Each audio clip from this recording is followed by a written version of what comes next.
ہاں یہاں ہم سنتے ہیں اس طرح سے کہ کچھ خدا ایسے ہیں جو دودھ پیتے ہیں، پانی پیتے ہیں، لیکن انہی لوگوں کو معلوم بھی ہے وہ کہاں جاتا ہے پانی، کہاں جاتا ہے دودھ، جو لوگ اس طرح کی حرکتیں کرتے ہیں۔ لیکن مکہ میں جو ہوا وہ حقیقت میں ہوا، پتھر جو بول رہا تھا حقیقت میں بول رہا تھا۔ یہ وہ زمانہ نہیں ہے کہ مشین لگا کر کے بلوایا جا رہا ہو۔ تو صحابہ پریشان ہوئے، جنہوں نے صحابہ سے آ کر کے کہا دیکھو تمہارے محمد کے بارے میں ہمارا خدا کیا کہہ رہا ہے، محمد صلی اللہ تعالیٰ علیہ وسلم کے بارے میں وہ کہہ رہا ہے وہ جھوٹے ہیں معاذ اللہ۔ حضور کے پاس آئے، صحابہ نے کہا آقا ایسا ایسا حادثہ ہو گیا ہے کہ فلاں پجاری کا جو بت ہے اس کا جو خدا ہے وہ بول رہا ہے، وہ بھی آپ کی شان میں برے جملے کہہ رہا ہے۔ حضور نے فرمایا ڈرتے کس بات کے ہو، چلو میں بھی سن لیتا ہوں کیا کہتا، میں بھی چلتا ہوں۔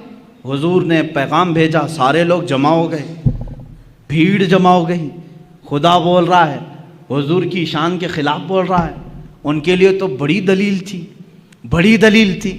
حضور صلی اللہ تعالیٰ علیہ وسلم نے یہ پوچھ لیا ان سے کہ تمہارا جو خدا بولتا ہے وہ سچ بولتا ہے؟ سبوں نے کہا بالکل سچ بولتا ہے، 100% سچ بولتا ہے۔ حضور نے یہ اقرار کروایا سچ بول رہا ہے، کہا بالکل سچ بول رہا ہے۔ اس وقت تک کیوں کہہ رہے تھے وہ؟ اس لیے کہ حضور کے خلاف بول رہا تھا۔ سارے صحابہ کو حضور لیے اور اس بت کے پاس گئے۔ جب پہنچے تو بڑی بھیڑ تھی، بھیڑ ہٹائی گئی۔ جب میرے آقا سامنے آئے تو وہ بت چپ ہو گیا، کچھ بھی نہیں بول رہا ہے، کچھ بھی نہیں بول رہا ہے، اس کی زبان سے کوئی لفظ نہیں آ رہا ہے۔ حضور نے فرمایا بہت شور تھا، بہت افواہ تھی کہ بولتا ہے بولتا ہے، کچھ بھی نہیں بول رہا ہے۔ کہاں بول رہا ہے؟ کہا صبح سے بول رہا تھا، پتہ نہیں ابھی کیوں خاموش ہو گیا۔ اب پجاری ہون کرنے لگ گیا، اس کو راضی کرنے کے لیے اب چڑھائی شروع ہو گئی۔ اے خدا، اے میرے بھگوان، بول کچھ تو بول، عزت کی لاج رکھ لے۔ جس کے بارے میں بول رہا تھا وہ آ گیا، اب سامنے بول۔ سامنے نہیں بول رہا تھا، کچھ بھی نہیں بولا۔ حضور صلی اللہ تعالیٰ علیہ وسلم نے پجاری کو کہا تو ہٹ جا، تو ہٹ جا۔ یہ بول رہا تھا، میں کہتا ہوں اے پتھر کیا تو بول رہا تھا؟ پھر سے بول کر سنا۔ حضور کا حکم ہوا، پتھر کی زبان سے آواز آنے لگی، اشہد ان لا الہ الا اللہ، اشہد ان محمدن رسول اللہ۔ میں گواہی دیتا ہوں کہ اللہ کے سوا کوئی معبود نہیں، میں گواہی دیتا ہوں کہ محمد اللہ کے رسول ہیں صلی اللہ تعالیٰ علیہ وسلم۔ جیسے ہی آپ نے یہ سنا، آپ نے ارشاد فرمایا لوگو تم نے کہا تھا تمہارا خدا 100% سچ بولتا ہے، سچ بولتا ہے، اب اس کی بات پر عمل کر لے جاؤ۔ لیکن غصے کے مارے اس بت کو انہوں نے توڑ دیا، مار دیا، ٹکڑے کر دیا۔ اب ہم دوسرا بنائیں گے، یہ نہیں چاہیے، یہ نہیں چاہیے، یہ گمراہ ہو گیا۔ کون گمراہ ہوا؟ خدا گمراہ ہو گیا۔ یہ نہیں چاہیے، یہ حضور کی بات کر رہا ہے، دوسرا چاہیے۔ یہ ہے جب کسی کے دل پر مہر لگ جائے وہ حقیقت کو نہیں سمجھتا۔ عزیزان گرامی اوقات، حضور پاک صلی اللہ تعالیٰ علیہ وسلم نے بلوایا کس کو؟ پرندوں کو، جانوروں کو نہیں، پتھروں کو بھی۔ سلیمان علیہ السلام کی فضیلت اپنی جگہ پر کہ ان کو پرندوں کی بولیاں سکھائی گئی، مگر میرے مصطفیٰ صلی اللہ تعالیٰ علیہ وسلم تو پتھروں اور لکڑیوں کی بھی زبان جانتے تھے، لکڑیوں کی بھی زبان جانتے تھے۔ اب آئیں حضور پاک صلی اللہ تعالیٰ علیہ وسلم کے کمالات کے اعتبار سے دو چیزیں کہہ کر کے میں اپنی گفتگو کو سمیٹتا ہوں۔ یقیناً صبر ایوب کی جب بات آتی ہے اس کا مثل کوئی نہیں۔ ایوب علیہ السلام نے کمال کا صبر کیا ہے، اور صبر کا جب نام آتا ہے تو ایوب علیہ السلام کا نام ساتھ میں آتا ہے۔ آپ نے بارہا سنا ہوگا، اللہ تعالیٰ نے آپ کو آزمائش میں رکھا۔ اللہ تبارک و تعالیٰ نے سیدنا ایوب علیہ السلام کو ایسا نہیں کہ شروع سے بیماری میں رکھا، شروع سے ساری نعمتیں نکال لی، نہیں۔ ایوب علیہ السلام بڑے مالدار تھے، بہت اولاد والے تھے، کافی بیویاں آپ کی تھیں، 16 یا 27 بیویاں آپ کی کتاب میں شمار کی گئیں، کئی اولاد آپ کی تھی، مویشی تھے، جانور تھے، جائیدادیں تھیں، باغیچے تھے، بہت کچھ تھا آپ کے پاس۔ لیکن ایک بار اللہ تعالیٰ نے آزمائش کا حکم دیا، اب آزمایا جائے۔ پھر ان کے ایک ایک چیزیں غائب کی گئیں، ضائع کی گئیں، ان کے جانور مرے، ان کی اولاد کا انتقال ہوا، ان کی بیویاں فوت ہوئیں، باغیچے ہلاک ہو گئے، جائیدادیں ختم ہو گئی، حتیٰ کہ آپ کے جسم پاک میں بھی بیماری ڈال دی گئی، بہت تیز بخار آپ کو رہتا، یہاں تک کہ آپ کا جسم گل چکا تھا، اتنی شدت کا بخار آپ کو دیا گیا، لیکن اس وقت تک آپ صبر کرتے رہے، صبر کرتے رہے۔ صبر میں آپ ہی کا تو نام لیا جاتا ہے، لیکن میرے عزیزو وہ صبر ان کا معجزہ تھا۔ لیکن میرے آقا صلی اللہ علیہ وسلم کی زندگی پاک کو اگر میں بتاؤں، مصطفیٰ کریم صلی اللہ تعالیٰ علیہ وسلم وہ ذات ہے جب وہ دنیا میں تشریف لانے والے ہیں، دنیا میں ان کے آمد سے 6 ماہ پہلے ہی ان کے والد کا وصال ہو چکا ہے، انتقال پہلے ہی ہے۔ آپ میں سے سب کے باپ ہوں گے یا ماں ہوں گی، والدین کا سایہ کتنی اہمیت رکھتا ہے جانتے ہیں آپ؟ میرے مصطفیٰ صلی اللہ تعالیٰ علیہ وسلم دنیا میں تشریف لائے تو یتیمی کی حالت میں آئے ہیں، وہ یتیم پیدا ہوئے ہیں، عبداللہ کے در یتیم ہیں۔ اپنے باپ کو پیدا ہونے سے 6 ماہ پہلے ہی اللہ تبارک و تعالیٰ نے ان کی روح قبض فرمائی، لیکن یہ صبر نہیں ہے تو اور کیا ہے؟ بچے نے آنکھ کھولی۔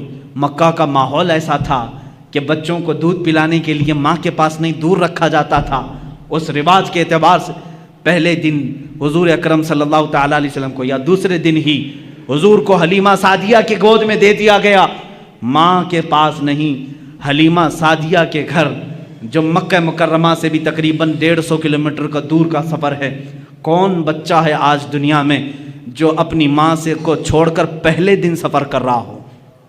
پہلے دن مجھے یاد ہے جب میں 11 سال کا تھا، مجھے دور پڑھنے کے لیے بھیجا جا رہا تھا، پورا سفر روتا ہوا گیا تھا، ماں کے آنچل سے لپٹ کر کے، باپ کے سینے سے لگ کر کے، بھائیوں کو چھوڑتا ہوا دیکھ کر کے، کون غم کے آنسو نہیں روتا؟ ایک بچہ جو اپنے گھر سے جاتا ہے ہوش و حواس میں، مجھے معلوم ہے میرے عزیزو ہجرت کیا چیز ہوتی ہے، جب چھوڑ کر کے اپنے عزیزوں کو جاتے ہیں۔ اس رسول کو زندگی پاک کو پڑھو، یہ صبر نہیں ہے تو اور کیا ہے؟ جو پیدائش کے پہلے دن اپنی ماں سے 150 کلومیٹر دور حلیمہ سعدیہ کے ساتھ چلے گئے۔ حلیمہ سعدیہ نے 2 سال اپنے گھر رکھا، دودھ پلایا، اور اس کے بعد واپس لا کر کے بی بی آمنہ کے گھر دے دیتی ہیں۔ سیدہ آمنہ رضی اللہ تعالیٰ عنہ حضور صلی اللہ تعالیٰ علیہ وسلم کی تربیت فرماتی رہیں۔ لیکن یہاں اب گھر میں کون کون ہیں؟ حضور صلی اللہ تعالیٰ علیہ وسلم کے خاندان۔ خود میرے آقا فرماتے ہیں 6 سال کی عمر ہی تھی کہ حضرت آمنہ کے ساتھ مدینے گئے تھے، جب اس کا نام یثرب تھا، وہ حضور کا ننیال تھا، حضرت آمنہ کے گھر والوں کا، خاندان والوں کا شہر تھا۔ واپسی کے وقت بی بی آمنہ بیمار ہوئیں، تنہا رسول پاک صلی اللہ تعالیٰ علیہ وسلم حضرت آمنہ کے ساتھ سفر میں ہیں، اور آپ کے والد گرامی کی ایک کنیز ہے حضرت عبداللہ کی لونڈی ام ایمن، ساتھ سفر میں ہیں۔ 3 لوگ سفر پر ہیں، مدینے سے مکہ جا رہے ہیں، 450 کلومیٹر کا سفر۔ 6 سال کی عمر کا بچہ کر رہا ہے اپنی ماں کے ساتھ، بیمار ماں کے ساتھ، اپنے باپ کی کنیزہ کے ساتھ۔ بیچ میں مقام آتا ہے، مقام ابوا۔ آمنہ کہتی ہیں اب مجھ سے چلا نہیں جا رہا ہے، اب میری طاقت جواب دے گئی ہے۔ وہیں ماں سو گئیں، رسول کریم صلی اللہ تعالیٰ علیہ وسلم سرہانے کے پاس بیٹھے، کبھی پانی سے منہ پر چھڑکیاں دیتے، کبھی اپنی ماں کا سر اپنی گود پر رکھتے، اور پیشانی کو دیکھا گرم تپ رہی ہے۔ تھوڑی دیر میں اسی 6 سالہ محمد عربی صلی اللہ علیہ وسلم نے دیکھا آمنہ بی بی کی روح قبض انصری سے پرواز کر گئی ہے، سر وہیں رہ گیا، آنکھیں کھلی رہ گئی۔ کون ہے وہ بچہ جو 6 سال کی عمر میں اپنی ماں کی آنکھیں بند کر رہا ہو؟ سفر میں کوئی نہیں، ایک کنیز کے علاوہ خود ہی اٹھتے ہیں اور زمین کو کھودتے ہیں، قبر خود تیار کی، قبر خود تیار کی، ایک کنیز کے سہارے اپنے ماں کے جسم ناز کو اٹھایا، قبر میں دفن کیا۔ ہے کوئی مجھے بتاؤ 6 سال کی عمر میں کوئی تجہیز و تکفین کے انتظام کرتا ہو، کوئی اپنی ماں کا جنازہ اٹھاتا ہو؟ 6 سال کی عمر میں کوئی سفر کا بوجھ اٹھاتا ہو؟ 6 سال کی عمر میں وہ احمد مختار نے اپنی ماں کا لاش مبارکہ اٹھایا اور قبر میں دفن کیا، اور تنہا سفر کر کے واپس مکہ آئے۔ مکہ میں آنے کے بعد یہ صبر کی زندگی نہیں ہے تو اور کیا ہے؟ میرے عزیزو، صبر ایوب کی داستانیں ہم سنتے ہیں۔ ایوب علیہ السلام کے پاس شروع سے بہت کچھ تھا، جائیدادیں تھی، اولاد تھی، بے شمار ان کے پاس مال تھا، مگر مصطفیٰ کریم یتیمی کی حالت میں دنیا سے آئے۔ 6 سال کی عمر پاک میں ماں بھی دنیا سے رخصت ہو گئی۔ 8 سال کی عمر میں جو دادا شفیق تھے، جو دادا نہایت رفیق تھے، آپ کی سرپرستی کرتے تھے، وہ تربیت کرتے تھے، عبد المطلب، وہ بھی اس دار فانی سے کوچ کر گئے۔ عبد المطلب کو بھی دفن کیا، صرف چچا رہ گئے ابو طالب، جن کی پرورش میں رہے اور تجارت کرنے کے لیے پہلی مرتبہ 12 سال کی عمر میں یہ رسول پاک نکلتے ہیں۔ میرے آقا صلی اللہ تعالیٰ علیہ وسلم 12 سال کی عمر سے تجارت کر رہے ہیں۔ اب آؤ شادی کرنے کا موقع آیا ہے، 25 سال کی عمر میں 40 سال کی بیوہ خاتون سے، جس کی آلریڈی 2 طلاق ہو چکی تھی، خدیجۃ الکبریٰ رضی اللہ تعالیٰ عنہا سے نکاح کیا۔ کیا یہ صبر نہیں ہے؟ یہ صبر نہیں ہے تو اور کیا ہے؟ 40 سالہ خاتون سے نکاح کیا، لیکن اگر عورتوں کا شوق ہوتا تو اسی وقت 4-5 اور کر لیتے، لیکن جب تک بی بی خدیجہ نکاح میں تھی کسی دوسری عورت سے آپ نے نکاح نہیں کیا۔ آپ نے 25 سال کی عمر سے لے کر آپ کی عمر مبارکہ جب 50 سال کی ہوئی تب تک بی بی خدیجہ کے ساتھ رہے۔ اب سنیں، حضور پاک صلی اللہ تعالیٰ علیہ وسلم وہ دنیا کے عظیم باپ ہیں جن کو اللہ نے 4 بیٹیاں اور 3 بیٹے دیے۔ صبر کی بات آتی ہے، باپ ہل جاتا ہے، باپ اپنی اولاد کے لیے سب کچھ کر جاتا ہے۔ ایک بچہ بیمار ہو تو ہم نے باپ کو تڑپتے ہوئے دیکھا ہے، ڈاکٹروں کے لباس سے الجھتے ہوئے دیکھا ہے، اور اس کو دواخانوں اور ہاسپٹلوں کے چکر لگاتے ہوئے دیکھا ہے۔ خود کی صحت کو تو گوا لے گا، لیکن باپ اپنی اولاد کی صحت پر قربان جاتا ہے، اپنے آپ کو تباہ کر لیتا ہے۔ وہ دنیا کے عظیم باپ ہیں میرے آقا، جن کو اللہ نے پہلا بیٹا دیا عبداللہ کی شکل میں، 3 دن رہا، ہاتھ میں فوت ہو گیا۔ دوسرا بیٹا دیا قاسم کی شکل میں، چند ماہ رہا، اس کے بعد ہاتھوں میں فوت ہو گیا۔ تیسرا بیٹا دیا ابراہیم کی شکل میں، 6 مہینے رہا، کھلاتے رہے، اس بچے کے ساتھ کھیلتے رہے، اس کے ساتھ اپنی گود کو گرم کرتے رہے، لیکن 6 مہینے کے بعد اس بچے نے بھی اپنی آخری سانسیں لی۔ 3 بیٹوں کو یہ رسول پاک نے اپنے ہاتھوں سے دفن کیا ہے وہ باپ کے اندر صبر جو اپنے ہاتھوں سے اپنے بیٹوں کی تدفین کر رہا ہے۔ بچی تھی بیٹیاں، 4 بیٹیاں اللہ نے دی تھی، بی بی زینب، بی بی ام کلثوم، بی بی رقیہ، سیدہ بی بی فاطمہ الزہرا رضی اللہ تعالیٰ عنہا۔ صبر کے پیکر کو دیکھو، میں تمہیں صبر پوری زندگی میں بتاؤں گا۔ یہ وہ عظیم باپ ہے جب رسول کریم صلی اللہ علیہ وسلم نے اپنے نونہال ننھے بچوں کو اپنے ہاتھوں سے دفن کیا، کبھی واویلا نہیں کیا، کبھی ماتم نہیں کیا، شکر بجا لاتے رہے اپنے مولا کا۔ اللہ کے حبیب صبر کے پہاڑ بن کر رہے، لیکن جب آپ مدینہ طیبہ ہجرت کر کے آئے، مجھے بتاؤ کیا مکہ والوں نے پریشان نہیں کیا؟ آپ کے گلے میں رومال ڈال کر کے لوگ گھماتے رہے، جس سے میرے آقا کا گلا سوج جاتا تھا۔ کبھی میرے آقا صلی اللہ تعالیٰ علیہ وسلم کی پشت مبارکہ پر انہوں نے کچرے ڈالنے کی کوششیں کی۔ اللہ کے نبی صلی اللہ علیہ وسلم پر 3 سال تک انہوں نے سوشل بائیکاٹ رکھا۔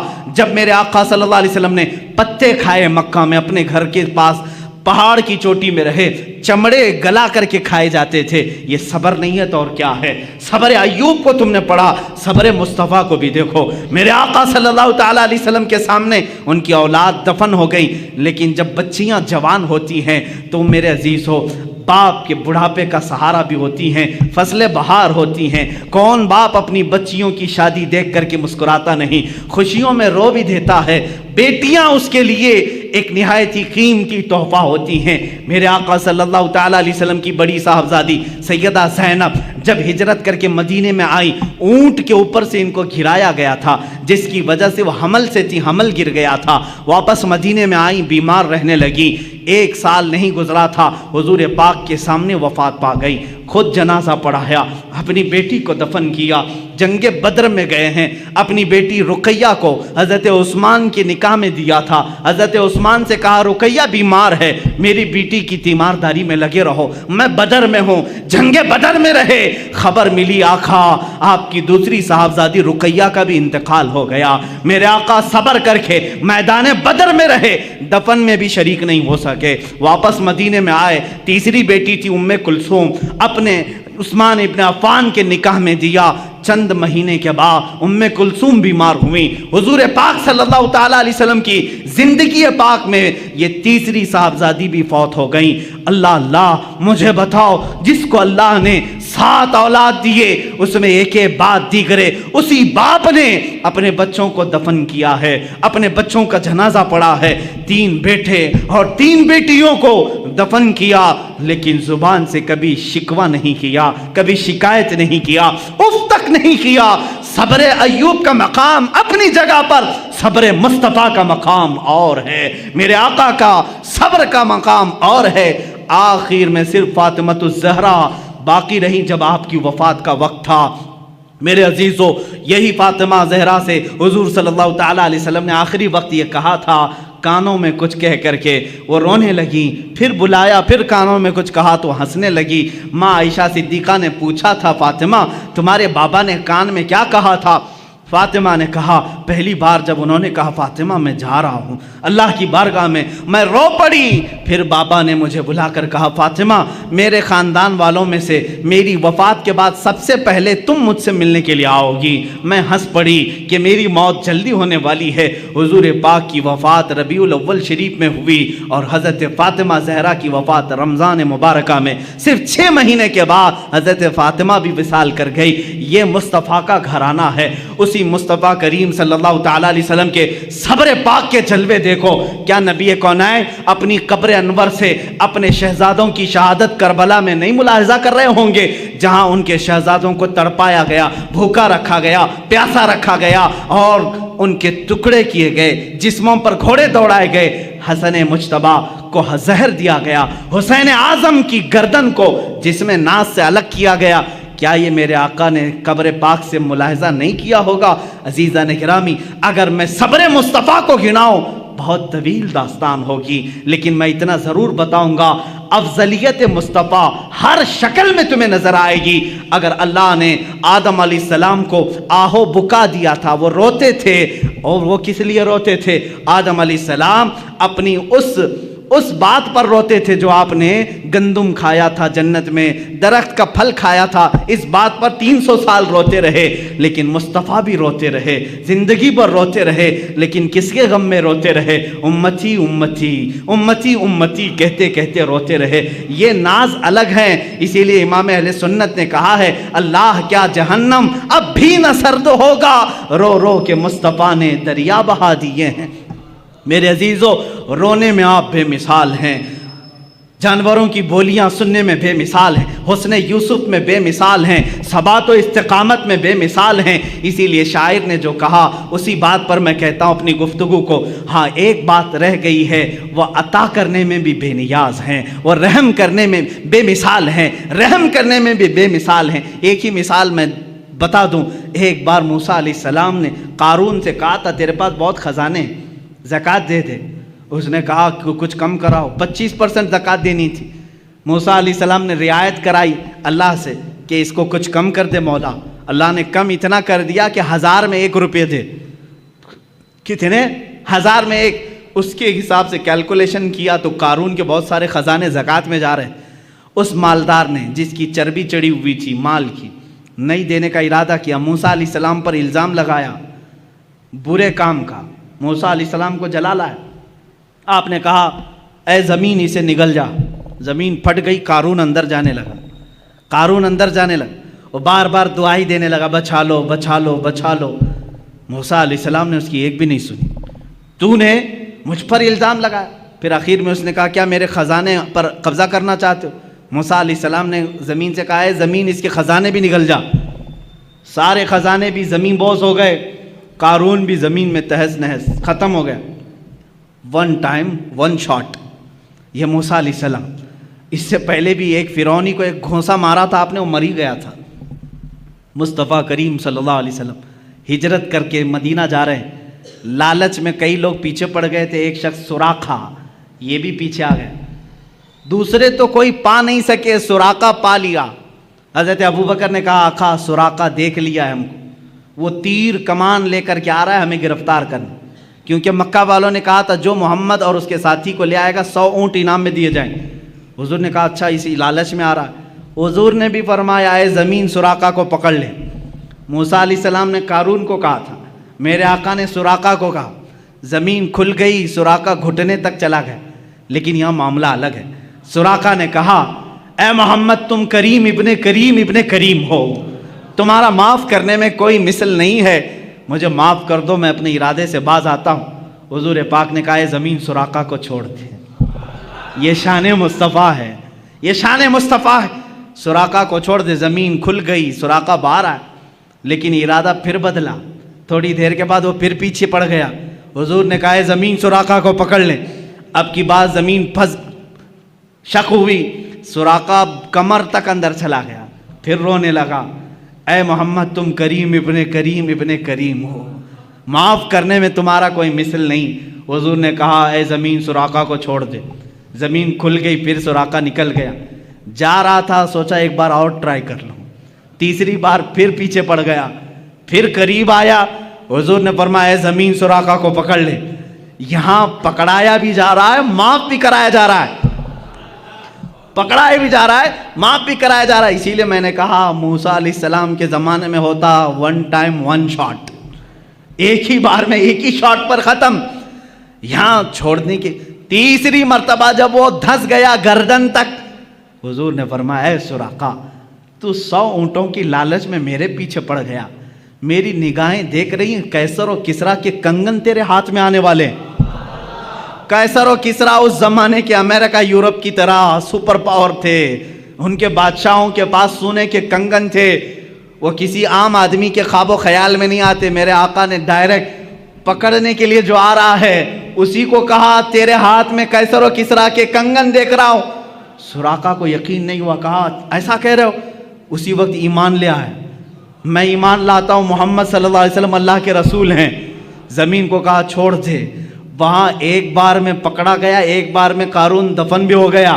یہاں ایک بار نہیں، 2 بار نہیں، 3 بار وہ بھی حملہ کرنے کے لیے آ رہا ہے۔ حضور بار بار معاف کر رہے ہیں، معاف کرنے میں آپ کا کوئی مثال نہیں۔ یہاں تک کہ حضور کی وفات کے بعد قیصر و کسریٰ فتح نہیں ہوئے، صدیق اکبر کے زمانے میں قیصر و کسریٰ فتح نہیں ہوئے، عمر فاروق کے زمانے میں چل کر کے سراقہ بہت بیمار ہو گئے۔ اب یہ سراقہ صحابی رسول ہیں، پکڑنے کے لیے گئے تھے لیکن صحابی رسول ہوئے۔ یہی تو بازار مصطفیٰ کی بات ہے، جو جان لینے جاتا ہے وہ جان دے کے آتا ہے۔ حضور پاک صلی اللہ تعالیٰ علیہ وسلم کے صحابی ہیں، ادب سے ہم کہتے ہیں سراقہ بہت بیمار ہو گئے۔ لوگوں نے کہا چلو آخری وقت ہے عیادت کرنے کے لیے، سب آئے۔ آخری وقت لوگ دیکھنے کے لیے آتے ہیں، لوگ آنے لگے۔ سراقہ نے کہا کیوں آ رہے ہو؟ کہا آخری وقت ہے، تیمارداری عیادت کے لیے آ رہے ہیں ہم۔ کہا سب کو بھگایا، جاؤ میں مرنے والا نہیں ہوں، جاؤ میں نہیں مروں گا۔ کہا اتنے کانفیڈنس کے ساتھ؟ کہا ہاں، اس لیے کہ میرے نبی نے فرمایا سراقہ تیرے ہاتھ میں قیصر و کسریٰ کے کنگن دیکھ رہا ہوں، ابھی میرے ہاتھ میں آئے نہیں تو میں مروں گا بھی نہیں۔ یہ یقین تھا صحابی رسول کا۔ اور اس کے بعد حضرت عمر فاروق کے زمانے میں ایران بھی ٹوٹ گیا، روم بھی ٹوٹ گیا، قیصر و کسریٰ کا مال صحابہ نے مال غنیمت میں مدینے پہنچایا۔ اس مال غنیمت میں قیصر و کسریٰ کے کنگن بھی آئے۔ امیر المومنین عمر فاروق نے فرمایا میں نے سنا تھا رسول اللہ صلی اللہ علیہ وسلم سے یہ کنگن سراقہ کے ہاتھ میں ہونے چاہیے، لے جا کر کے ان کو پہنایا گیا اور اس کے بعد وہ خوشی سے جھومنے لگے۔ چند ہی دنوں کے بعد آپ کی وفات بھی ہوئی۔ عزیزان گرامی، یہاں بات یہ عرض کرنا چاہتا ہوں، اس رسول کا معاملہ یہ ہے، عطا کرنے میں بے مثال، رحم کرنے میں بے مثال، معاف کرنے میں بے مثال۔ اسی کو امام میرا کہتا ہے بریلی کا، میرے کریم سے گر قطرہ کسی نے مانگا، دریا بہا دیے ہیں، در بے بہا دیے ہیں، واہ کیا جود و کرم ہے شہ بتا تیرا، نہیں سنتا ہی نہیں مانگنے والا تیرا۔ حضور کی بات تو یہ ہے، چور حاکم سے ڈریں یا مات الگ ہے۔ چور کس سے ڈرتا ہے؟ پولیس سے ڈرتا ہے نا، پکڑنے والا آیا تو چور ڈر کے بھاگتا ہے، لیکن آقا آپ کی شان ہی الگ ہے، آپ حاکم ہیں اور چور آپ ہی کے پاس چھپنے کے لیے بھی آتا ہے، یہی چھپنے کے لیے آتا ہے۔ اسی لیے امام زمن کہتے ہیں ڈھونڈا ہی کریں صدر قیامت کے سپاہی، قیامت کے دن کچھ مجرموں کو فرشتے ڈھونڈ رہے ہوں گے، فلاں مجرم کہاں ہے، فلاں وہ کام کیا تھا، یہ کہاں ہے، وہ کہاں ہے، جرموں کا اعلان ہو چکا ہوگا، فرشتے ڈھونڈ رہے ہوں گے، لیکن کچھ مجرم مل نہیں رہے ہوں گے، کچھ مجرم مل نہیں رہے ہوں گے۔ اس کو امام زمن نے اپنے شعر میں یوں کہا ہے، ڈھونڈا ہی کرے صدر قیامت کے سپاہی، وہ کس کو ملے جو تیرے دامن میں چھپا ہو۔ حضور کچھ مجرموں پر اپنا دامن رکھے ہوں گے، آقا رحم کرنے میں بے مثال ہیں۔ میرے عزیزو، ابھی 12 دن ہیں، آپ روزانہ میرے مصطفیٰ کی بات سنیں گے، اپنے ایمان کو تازہ کریں گے۔